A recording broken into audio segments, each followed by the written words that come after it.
كلمتين على السريع كده اتكلم فيهم واقول بعد ما خلص مباريات دور ال 16 وقدرنا نوصل لدور الثمانية، اصبح عندنا 4 مواجهات قويه ناريه في اتجاهين. اتجاه بيضم مباراه قويه ما بين انجلترا مع النرويج والارجنتين مع سويسرا، ده اتجاه هيوصل منه منتخب لنهائي البطوله. والاتجاه الثاني في منتخبين ايضا هيلعبوا، منتخب المغرب مع فرنسا واسبانيا مع بلجيكا، والاربعه دول ايضا هيوصل منهم منتخب لنهائي البطوله. ايه هي التوقعات اللي بشوفها؟ اول حاجه في مباراه المغرب وفرنسا، انا تمنياتي وبقول يا رب ونفسي المنتخب المغربي يقدر يعملها، لان هم يستحقوا ان هم يوصلوا نقطه بعيده من البطوله، لكن هم اصطدموا منتخب قوي شرس عنده بدل العنصر 2 و3 و4 في كل مركز وماشي بخطى ثابته في البطوله. المنتخب المغربي عنده منافسه صعبه وشاقه امام المنتخب الفرنساوي. قلت انا قلبي مع المنتخب المغربي، لكن بتوقع صعود المنتخب الفرنسي للدور نصف النهائي، هيكون اول الصاعدين، لان بكل امانه المنتخب الفرنسي متميز جدا هجوميا وقادر ان هو يكون يعني بطل حكايه كل مونديال، والمنتخب الفرنسي هو افضل منتخب في تلك المونديال، وهو المصنف رقم 1 من وجهة نظري، او المرشح رقم 1 للحصول على البطولة. لكن بقولها مرة واثنين وثلاثة، انا قلبي ونفسي المنتخب المغربي هو اللي يقدر يعملها.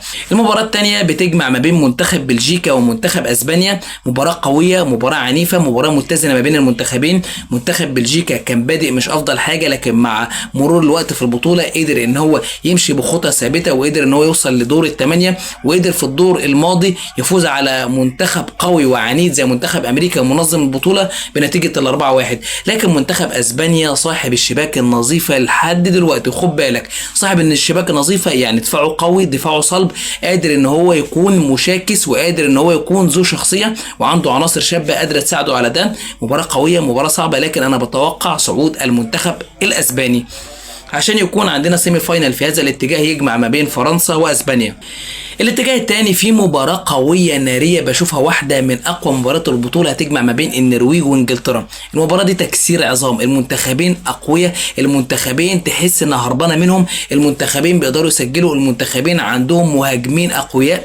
بنتكلم عن ايرلينج هالاند مع النرويج وهاري كين مع منتخب انجلترا. مباراة هتكون صعبة، مباراة هتكون طاغية جدا جدا، بالاخص المنتخبين ماشيين بخطى ثابته وكويسه في المونديال، وعندهم 2 حراس كويسين جدا. لكن انا بحط حظوظ اكبر للمنتخب الانجليزي، هو اللي هيكون متواجد في سيمي فاينل تلك البطوله، وانا عند كلامي ان المنتخب النرويجي هو الحصان الاسود لتلك البطوله.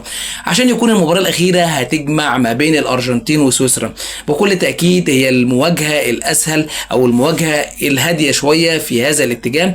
الارجنتين هي الاقوى، الارجنتين هي بطله العالم، المنتخب السويسري منتخب مجتهد، منتخب قادر ان هو يكون عنده شخصيه، منتخب عدى بشكل كويس جدا في الماتشات اللي لعبها. لكن الافضليه بكل تاكيد المنتخب الارجنتيني، وبشوف ان هو اللي هيكون موجود في سيمي فاينل البطوله. عشان في النهايه اقول لك ان السيمي فاينل البطوله هيجمع ما بين فرنسا واسبانيا في اتجاه، وانجلترا مع منتخب الارجنتين في اتجاه.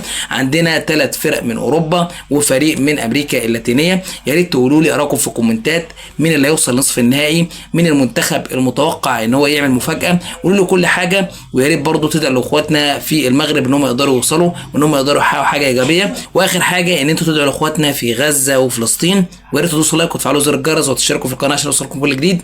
والسلام عليكم ورحمه الله وبركاته.